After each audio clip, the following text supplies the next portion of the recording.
Terminer sur une note plus réjouissante.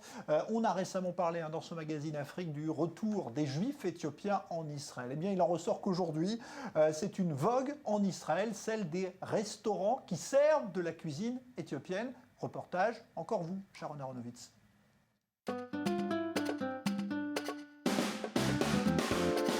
Couleurs et saveurs sont au rendez-vous. Alignés sur ces tables sont disposés des plats cuisinés avec soin, de quoi mettre l'eau à la bouche. Bienvenue à cette soirée saveur d'Éthiopie, pour de la nourriture goûteuse et colorée, appétissante et nourrissante et surtout très bonne.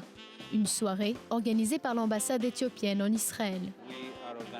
Cet événement a pour objectif de réunir des personnes de tous les secteurs, notamment le commerce et le tourisme, pour qu'ils puissent connaître l'Éthiopie, travailler avec l'Éthiopie et investir en Éthiopie et surtout goûter à l'Éthiopie. Ces chefs sont venus du pays entier pour présenter leurs plats. Chaque restaurant amène aujourd'hui sa spécialité et moi j'ai décidé d'apporter de la nourriture végétarienne parce que je pense qu'aujourd'hui la tendance est au végétarisme. Ce régime répond aux besoins alimentaires et apporte tous les nutriments essentiels pour une bonne alimentation. Des plats variés et surtout très sains. La cuisine éthiopienne réunit un grand nombre de légumes et d'épices. À la vue comme à l'odeur, cette cuisine a tout pour plaire. Alors nous avons ici du dabo, un pain éthiopien que nous mangeons le Shabbat et les jours de fête. Mais dans mon restaurant, on le sert tous les jours. Ce pain contient du cumin noir, du gingembre et du curcuma. Mais le pain le plus populaire, c'est l'injera. C'est le symbole de la nourriture éthiopienne. Ce pain est servi avec chacun de nos plats. Il sert de base sur lequel est répartie toutes sortes de garnitures.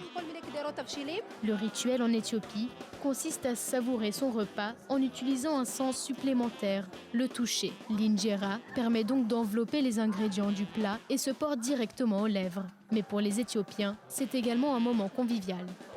Ce qui est unique, c'est que l'on ne mange pas l'injera tout seul, on doit le partager.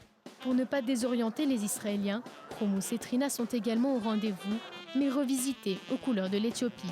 Les hummus sont préparés à base de pois verts, de lentilles rouges et sont bien plus épicés. Quelle est la différence entre la trina israélienne et la trina éthiopienne?